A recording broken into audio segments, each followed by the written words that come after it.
এই ওয়ালিদ ইবনে উকবা, ওয়ালিদ ইবনে মুগীরা, এদের ঘরে জন্ম নিয়েছে খালিদ ইবনুল ওয়ালিদ। চিন্তা করে দেখেন তো, খালিদ ইবনুল ওয়ালিদ, যাকে আল্লাহ রাসূল সাইফুল্লাহ আল মাসলুল, আল্লাহ সুবহানাহু ওয়া তাআলা এর উন্মুক্ত তলোয়ার বলে ঘোষণা করেছেন। প্রায় 100 যুদ্ধ করেছেন, কোন যুদ্ধে একবারও তিনি পরাজিত হন নাই, সব যুদ্ধে বিজয়ী। কি ইসলামের পক্ষে, কি ইসলামের বিপক্ষে। এবং কার ঘরে জন্ম নিয়েছে? ইসলামের সবচেয়ে বড় শত্রুর ঘরে জন্ম নিয়েছে খালিদ ইবনুল ওয়ালিদ। এবং জানেন, খালিদ ইবনুল ওয়ালিদ যখন মারা যান, ইন্তেকাল করেন, তিনি তার বিছানায় তিনি ইন্তেকাল করছেন। এর মধ্যে শত যুদ্ধ তিনি করে ফেলেছেন ইসলামের পক্ষে। যেখানে গিয়েছেন খালিদ ইবনুল ওয়ালিদ, তার বিপরীতে 1 লক্ষ সৈন্য মাঠে আছে, আরো 1 লক্ষ সৈন্য আছে রাস্তায়, তারা অংশগ্রহণ করবে। তিনি মাত্র 3000 সৈন্য নিয়ে গিয়েছেন। 3000 সৈন্য নিয়ে ওদেরকে পরাজিত করে তারপরে মদিনায় তিনি ফিরে এসেছেন। সত্য 2 লক্ষ, তিনি মাত্র 3000, মানে আপনি প্রায় দ্বিগুণের চেয়ে বেশি, প্রায় প্রায় আপনার কি মানে 200 গুণ, প্রায় যদি এরকম একটা অবস্থা, প্রায় 100 গুণ প্রায় এরকম একটা অবস্থায়, প্রায় 100 গুণ এরকম সৈন্যদেরকে পরাজিত করে তারপরে তিনি চলে এসেছেন মদিনায়। এবং তিনি তার বিছানায় তিনি মারা যাচ্ছেন। তিনি তার জামাটা খুলে দেখালেন, দেখো তো আমার শরীরে, দেখো তো আমার শরীরে এমন কোনো জায়গা আছে কিনা যেখানে তলোয়ারের চিহ্ন নাই, তলোয়ারের আঘাতের অথবা তীরের আঘাতের অথবা বর্ষার আঘাতের এমন কোন জায়গা আছে? না, কোনো জায়গা নেই, সব জায়গায় ক্ষত ক্ষত। বলে আমি কি প্রাণান্তকরভাবে চেষ্টা করেছিলাম, যুদ্ধের ময়দানে আমি মারা যাবো, আমি শহীদ হব। আমার কি চেষ্টা ছিল, কি আগ্রহ ছিল, কি আকাঙ্ক্ষা ছিল, কিন্তু দেখো আমি আমার এই বিছানায় মারা যাচ্ছি, অথচ যুদ্ধ করে আমার জীবনটা কাটিয়ে দিয়েছি। কেউ একজন তাকে বললেন, ইয়াস, আপনার কি মনে নেই আল্লাহ রাসূল আপনাকে সাইফুল্লাহ আল মাসলুল বলেছে? আপনি কেন মন খারাপ করছেন? আপনি কি জানেন না যে ব্যক্তি শাহাদাতের তামান্না করে তিনি যদি তার বিছানায় মারা যায়, তাহলে আল্লাহ তাআলা তাকে শাহাদাতের মর্যাদা প্রদান করবেন। এরপরে তিনি মারা গেলেন। মদিনায় নারীরা কান্নার রোল, কারণ প্রত্যেকটা নারী স্বপ্ন দেখতো তার ঘরে যদি একটা খালিদ ইবনুল ওয়ালিদ জন্ম নিত। যখন তিনি মারা যান, মদিনায় কান্নার রোল পড়ে যায়। ওমর রাদিয়াল্লাহু তাআলা তখন খলিফা, আমিরুল মুমিনিন। লোকেরা এসে বললে, আমিরুল মুমিনিন, মহিলারা কাঁদতেছে, আমরা বাইরে থেকে কান্নার শব্দ শুনছি, আপনি কিছু বলবেন না? এভাবে কান্না করে তো নিষিদ্ধ। ওমর রাদিয়াল্লাহু তাআলা ঘর থেকে বের হবেন, এমন সময় তিনি দেখলেন তার ঘর থেকেও কান্না বের হচ্ছে। ওমর বলে, কাঁদে কে? বলে হাফসা। হাফসা হচ্ছেন রাসূল সাল্লাল্লাহু আলাইহি ওয়াসাল্লামের স্ত্রী, ওমর রাদিয়াল্লাহু মেয়ে। হাফসা কাঁদছে, এবং হাফসা কাছে ওয়া খালেদা, হায় খালেদ বলে কাঁদছে। ওমর রাদিয়াল্লাহু বসে পড়লেন, তিনিও কান্না শুরু করে দিলেন। তিনি বলেন, হাফসারা যদি খালেদের জন্য কাঁদে, তাহলে গোটা মুসলিম উম্মাহ খালেদের জন্য কাঁদা উচিত। আমি এই কান্না থেকে মানুষকে থামাতে পারবো না, কাঁদাই উচিত, এটা খালেদের জন্য কাঁদা উচিত। তা আপনারা তো এই বয়সে আছেন, আপনারা কেন একজন খালেদ হবেন না? কেন হবেন না? আপনার সেই শক্তি কি নাই? তাহলে আগ্রহটা এখানে নাই, অথবা ডেস্টিনেশন আপনাদের কাছে ক্লিয়ার না, আপনাদের কাছে মূল গন্তব্য স্পষ্ট না। গন্তব্যের কথা আমাদেরকে কেউ বলে না, আমাদেরকে কেউ জানায় না, শোনায় না যে আমি কি করব, কি হতে চাই, হওয়া দরকার কি, সে স্বপ্নগুলো আমাদেরকে দেখায় না কেউ। খুবই আনফর্চুনেটলি আমরা ভিন্ন একটা গ্রহে বসবাস করছি। ভাইয়েরা, আমার ছোট ভাইয়েরা, তোমরা আমার ছাত্রের ছাত্র। আমার ছাত্র এখন ইউনিভার্সিটির প্রফেসর, কোথাও কোথাও তার ভাইস চ্যান্সেলর হয়ে গেছে। যদিও আমি একেবারে, যখন আমি শিক্ষকতা শুরু করি তখন আমার ছাত্ররাও আমাকে এসে মাঝে মাঝে তুমি করে বলতো, মনে করতো যে মনে হচ্ছে যেন উনি তো আমাদেরই এখানকার একজন। তুমি কোন ক্লাসে পড়ো, কোন সেমিস্টারে পড়ো? তো আমি বলছি যে আপনাদেরকে, আপনারা অনুগ্রহ করে, আপনাদেরকে সম্মান করছি, আমি ভালোবাসি আপনাদেরকে, কারণ আপনাদের হাতে উম্মার ভবিষ্যৎ। আপনি জেগে উঠলে এই উম্মাকে কেউ দমিয়ে রাখতে পারবে না। এবং আপনাদেরকে দমিয়ে রাখার জন্য গোটা পৃথিবীর সকল আয়োজন, জানেন, আপনাদেরকে দমিয়ে রাখার জন্য, আপনি যেন জেগে না ওঠেন, এই কারণে সকল আয়োজন, গোটা পৃথিবী সব কিছু। আপনার ঘুমিয়ে থাকবেন না প্লিজ। আমাদের কবি তো এই কথা বলে গিয়েছেন, তোমার ছেলে জাগলে মাগো রাত পোহাবে তবে। মা, তোমার ছেলে জাগে, তুমি আমাকে কেন ঘুম পাড়িয়ে রাখছো, কেন ঘুমিয়ে থাকতে বলছো তুমি? আমি জাগলে তো রাত পোহাবে। গোটা উম্মার উপর রাত জেগে এসছে, দেখেন না আপনারা? গোটা মানবতার উপর যা রাত জেগে উঠেছে, দেখেন না আপনারা? আপনাকে জেগে উঠতে হবে পজিটিভলি। তার জন্য নিজকে তৈরি করতে হবে, এবং নিজের তৈরি করার জন্য 1 নম্বর ধাপ হলো ফোকাস। আপনি কি করতে চান তা নির্ধারণ করুন।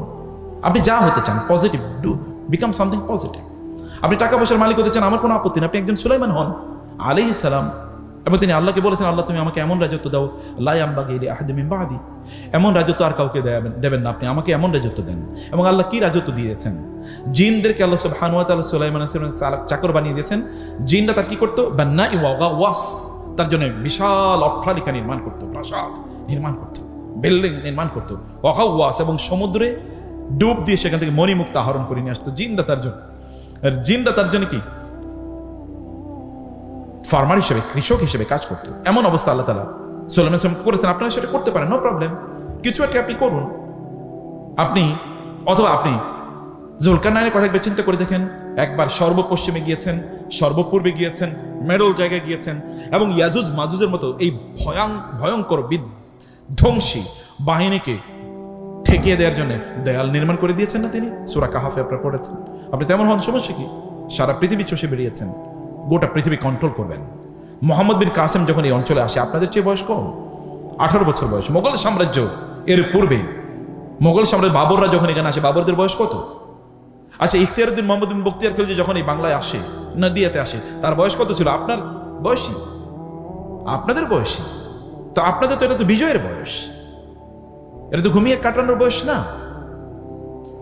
এটা তো ফেসবুক দেখার বয়স না, এটা তো ইউটিউব দেখার বয়স না, এটা তো কোনো একটা মেয়েকে দেখার পর ওর দিকে তাকিয়ে এরপরে আটফাল করে পড়ে গেলেন, এর বয়স না। আপনি কেমন তা করবেন? আপনি তো তার চেয়ে অনেক ঊর্ধ্বে, অনেক বড়, অনেক কিছু, আপনার অনেক কিছু করার আছে। এই জাতির প্রতি, মায়েদের প্রতি, বাবাদের প্রতি, প্রতিষ্ঠানের প্রতি, অন্যদের প্রতি দেখান যে ইউ ক্যান ডু সামথিং, আপনি কিছু একটা করতে পারেন। সে কারণে আপনাকে ফোকাসটা ঠিক করেন প্লিজ, এবং এনার্জি এখানে দেন। এইটা সিদ্ধান্ত নিয়েছেন আপনি এটা হবেন, আপনি এই কলেজের সবচেয়ে ভালো ছাত্র হন না, আপনার ব্যাচে আপনার চেয়ে ভালো কোনো ছাত্র নাই, বাংলা আপনার চেয়ে ভালো কেউ জানে না, আপনি বাংলা সাহিত্যের ওস্তাদ হয়ে গেছেন, আপনি হন। এবং আপনার টিচাররা যেন রেফার করে যে যদি বাংলা সম্পর্কে কিছু জানতে হয় তাহলে ওর কাছে যাও, he is the best student in our college in this subject. আপনি হন না কেন? এটা কি হওয়া অসম্ভব? আপনি আজকে থেকেই যেই ডাইনামিক্সের কথা, যে ডিভিশনের কথা বলেছে, ডিভিশন অফ ইউর টাইম, 8 ঘন্টা আপনি পড়ার জন্য রাখেন। আপনি তো অন্য কোনো কাজ নাই, কষ্ট করেন। এখন আপনার টাকা ইনকাম করার প্রয়োজন নেই, প্রত্যেকটা জিনিসের একটা টাইম আছে। আল্লাহ টাইমের বাইরে কোনো কিছু দেন না, সব জিনিসের আলাদা টাইমিং আছে। গাছের ফলও কিন্তু টাইমে হয়, সূর্য কিন্তু টাইমে ওঠে, এবং চাঁদও কিন্তু টাইমে ওঠে, কোনো কিছু টাইমের বাইরে হয় না। তাহলে আপনি কেন আনটাইমলি কাজ করবেন? আপনি এখন স্টুডেন্ট, লাইফে তো স্টুডেন্ট। আপনি 5 বছর ভালো করে পড়েন, আপনার সাবজেক্টটা ভালো করে পড়েন, যেটাই পড়েন আপনার এটা ভালো লাগে, যেটা ভালো লাগে সেটাই পড়েন। আর আপনি যদি পড়াশোনা ভালো না লাগে, তাহলে যেটা ভালো লাগে এটা করা শুরু করে দেন, যেটা আপনার ভালো লাগে, যেটার মধ্যে আপনার প্রপেন্সিটি আছে, যেখানে আপনার প্রসপেক্ট আছে, পটেনশিয়াল আছে, আপনি মনে করেন এই জায়গায় আপনি ভালো করতে পারেন, ডু দ্যাট।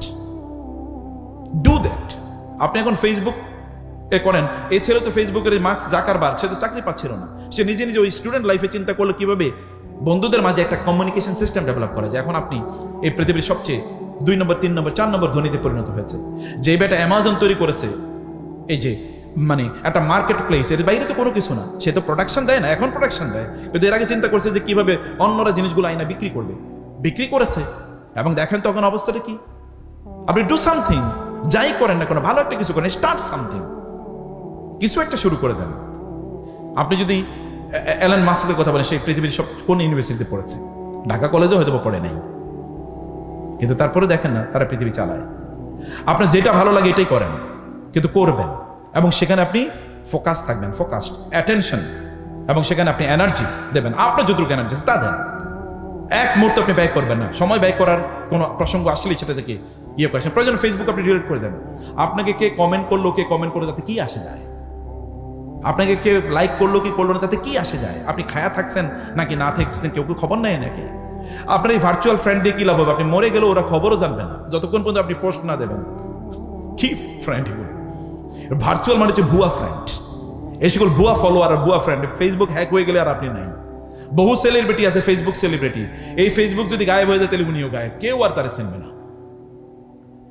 তাহলে আপনার এই সকল ফেক পপুলারিটি দিয়ে আপনার লাভ কি? আপনি ফেসবুকে কমেন্টের পর কমেন্ট, লাইক দিলে আপনার মনে হয় আই হ্যাভ বিকাম সামথিং, 50টা লাইক পড়ছে। আর কোনো লাইক না পড়লে আপনার মনে হয় আরে এই জীবনটা আত্মহত্যা করাই ভালো, কেউ লাইক দিল না আমার। আপনি একটা ভিডিও আপলোড করে দেখলেন যে আপনি 3 বার দেখা আছে, ভিউ 3 বার, আপনি শুধু দেখছেন আর কেউ দেখেনি, এবং এই কারণে আপনার মন খুবই খারাপ। আরে করে কি এই সময়টা আপনি ওইখানে দিতেন, কেন future is yet to start, আপনার ভবিষ্যৎ এখনো শুরুই হয়নি। এবং টাইম, ওইখানে টাইম দেন। আবার বলছি কি focus, energy, time, focus, energy, time. ওইখানে আপনার শক্তি ব্যয় করেন, মেধা ব্যয় করেন, একটা সিদ্ধান্ত নেন এবং দেখেন আপনি কোনটা করবেন। এবং ডু সামথিং পজিটিভ, হারাম জিনিস করবেন না, ভালো একটা জিনিস করেন যেটা আপনার জন্য, সমাজের জন্য কাজে লাগবে, এমন একটা কিছু নির্ধারণ করেন। ফোকাস লেস করে দেয়া, এমলেস করে দেয়া, ডেস্টিনেশন লেস করে দেয়া, এটা শয়তানের এজেন্ডা। আল্লাহ বলেছেন হাসিবতুম আন্নামা খালাকনাকুম আবাসা ও আন্নাকুম ইলাইনা লা তুরজাউন, তোমরা কি মনে করছো তোমাদেরকে এমনি বানাইছি, তোমরা আমার কাছে ফিরে আসবে না, জিজ্ঞাসা আমি তোমাদেরকে করবো না? সময় কোথায় ব্যয় করেছে? যৌবনের সময়ের ব্যাপারে আলাদা জিজ্ঞাসা, যৌবনের সময়ের ব্যাপারে আলাদা জিজ্ঞাসা, অন্য সময়ের ব্যাপারে তো জিজ্ঞাসা আছেই, যৌবনের ব্যাপারে জিজ্ঞাসা আলাদা।